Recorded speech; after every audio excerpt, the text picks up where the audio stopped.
ఏం చెప్పాలి, తెలుగు జాతి వాళ్ళు ఇట్లా నిలబడింది అని అంటే కేవలం తెలుగుదేశం పార్టీ మూలానే వాళ్ళు తెలుగు జాతి ఈ రకంగా నిలబడింది. చెయ్యెత్తి చేయకొట్టు తెలుగోవడం, గతమెంత కనకెత్తి కలవాడని, రాయలసీమ నాది, తెలుగు జాతి నాది, నిండుకు వెలుగు జాతి నాది అంట పాడుకుంటా ఆ రోజు ఒక పూనకం వచ్చినట్టు మొత్తం మహిళలు, యువత, కూలి, నాలి అందరూ కూడా రోడ్డు మీదకి వచ్చి ఆ తెలుగు జాతి ఆత్మగౌరవం ఎట్లా ఉంటుందో ప్రపంచానికి చాటి చెప్పి మేము తెలుగు వాళ్ళమని గర్వంగా తలెత్తుకుని తిరిగిన దానికి ఆ రోజుల్లోనే మరి తులసిరెడ్డి గారు, మన విక్రమ్ గారు లాంటి వాళ్ళందరూ కూడా నేను కూడా పిల్లనైనా కూడా అందరం కూడా దాంట్లో ఒక భాగస్వామ్యంతో వచ్చాం. అదొక స్వాతంత్ర పోరాటం లాగానే తెలుగుదేశం పార్టీ ఒక ఉద్యమం లాంటిది.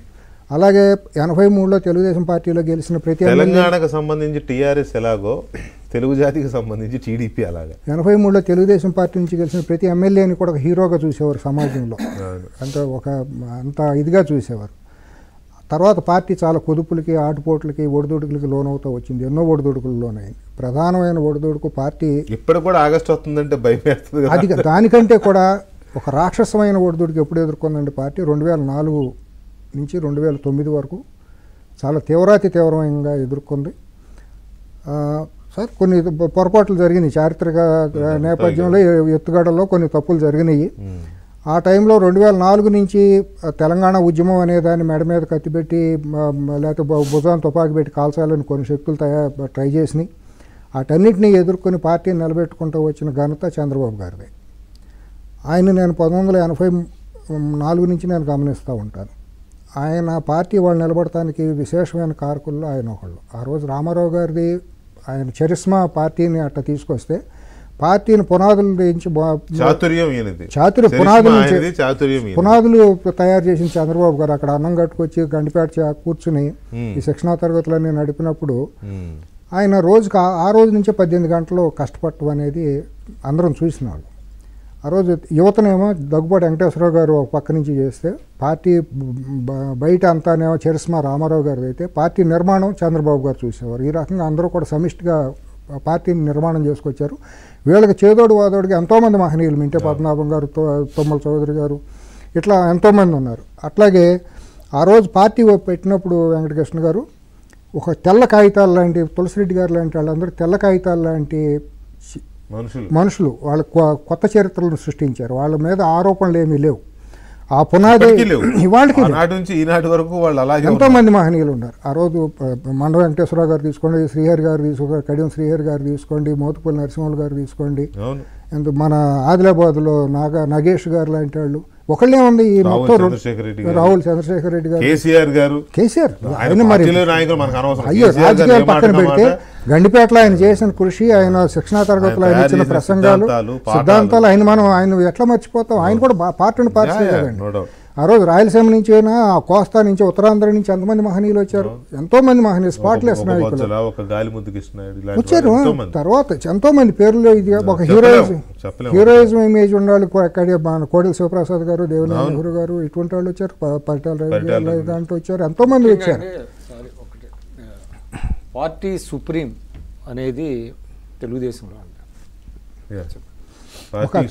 పార్టీ సుప్రీం అండి. ప్రతి ఒక్కళ్ళు కూడా ఈ శిక్షణా తరగతులకు వచ్చినప్పుడు పసుపు రంగు షర్ట్ వేసుకొచ్చి మేమందరం వేసుకొని అక్కడ పార్టిసిపేట్ చేసిన క్రమశిక్షణకు పెట్టింది పేరు. ఎక్కడ కూడా అమ్మేవాళ్ళు బయట అమ్మేవాళ్ళు. తర్వాత ఇంకోటి ఏంటంటే, అనుచితంగా ఎవరి మీద ఆరోపణలు చేయటం కానీ, అసభ్య పదజాలం మాట్లాడటం అనేది పార్టీ చరిత్రలో ఎప్పుడు లేదు. దాన్ని చంద్రబాబు గారు కూడా ఎప్పుడు కూడా ప్రోత్సహించేవాళ్ళు. తర్వాత ఈ శిక్షణా తరగతులను ఎట్టా వాడుకునే వాళ్ళు అంటే, పార్టీలో వెంకటకృష్ణ గారు వచ్చిన వాళ్ళకి అసెస్ చేసుకుంటానికి ఉండేది. ఈ నాయకత్వ లక్షణాలు ఎవరిలో ఉన్నాయి, ఇందాక చెప్పారు అట్లూరు వెంకటేశ్వరరావు గారు లాంటి ఇటువంటి వాళ్ళందరూ వ్యక్తిత్వ వికాసం అనే దాన్ని బోధిస్తూ ఉండేవారు. ఒక్కొక్కరు ఒక్కొక్క సబ్జెక్ట్. కేసీఆర్ గారు లాంటి వాళ్ళు ఎట్లా మాట్లాడాలి, సమయాన్ని సందర్భాన్ని పెట్టి అట్లా ఇటువంటి రకరకాల మంది, ప్రొఫెసర్ లక్ష్మణ్ గారు కొన్ని అంశాల మీద కొందరు చెబుతూ వస్తే అక్కడ అటెండ్ అయిన వాళ్ళలో ఫిల్టరింగ్ జరిగేది.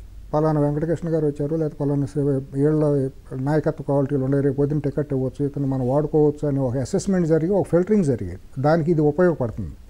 నాకు తెలిసి దరిదాపు 15-20 సంవత్సరాలుగా పార్టీలు ఇంతవరకు కూడా ఆ శిక్షణా తరగతులు నేను ఎరగల. నిజమే, 10-15 years అవుతుంది అయిపోతుంది. అంటే full length serious training camps జరిగాయండి. ఈసారి ఇప్పుడు జరుగుతుందంటే దానికి ఒక సిగ్నిఫికెన్స్ మధ్యలో నేను అనుకుంటున్నాను. మధ్యలో వెంకటకృష్ణ గారు పార్టీని నిలబెట్టుకుంటానికి చంద్రబాబు గారు ఎన్ని కష్టాలు పడ్డారో, ఎన్ని ఒడిదుడుకులు లోనయ్యారో నేను ప్రత్యక్షంగా చూశాను. చాలా రాయితీలకి ఇవ్వాల్సి వచ్చింది, లెవరేజెస్ ఇవ్వాల్సి వచ్చింది. ఆ టైంలో పార్టీ జెండా సింబల్ తెలియని వాళ్ళు, ఎన్నికల సింబల్ కూడా ఏంటి, పార్టీ సింబల్ ఏంటో తెలియని వాళ్ళు కూడా పార్టీలకు డబ్బుతో వచ్చిన వాళ్ళు వచ్చేసారు. దాని మూలన పార్టీ చాలా నష్టపోయింది సిద్ధాంతపరంగా. సిద్ధాంతం తెలియని వాళ్ళు, అసలు పార్టీ సింబల్కి ఎలక్షన్ సింబల్కి తేడా తెలియని వాళ్ళు, డబ్బు మతంతో వచ్చి నేను ఏదైనా చేయగలను అనేవాళ్ళు చాలా పొల్యూట్ చేశారు పార్టీని. ఇవాళ ఇది ఒక ప్రజలు కాపాడుకున్నారు. ప్రజలది పార్టీ అది. పార్టీ పరంగా కొన్ని ఇట్లాంటి మీరు చెప్పిన లాంటివి జరిగినా ప్రజలు మాత్రం పార్టీని వాళ్ళు కూడా ఇవాళ శ్వాస ఇందాక తులసిరెడ్డి అన్న ఎట్టయితే అన్నారో, భాష శ్వాస ఎట్టయితే అన్నారో, వాళ్ళు తెలుగు జాతిలో అంతర్లీనమైనటువంటి ఒక ఆక్సిజన్, ఒక బ్లడ్ లాంటిది తెలుగుదేశం పార్టీ. తెలుగు జాతి మొత్తానికి 2 రాష్ట్రాలు అయినా కూడా, ఇవాళ తెలంగాణలో కూడా ఇవాళ కూడా పార్టీ బీసీలది. ఇవాళ బీసీలు అందరూ కూడా మా ఇంటి పార్టీగా ఫీల్ అవుతా ఉద్వేగానికి లోనవుతారు తెలుగుదేశం పార్టీ అని చెప్పగానే.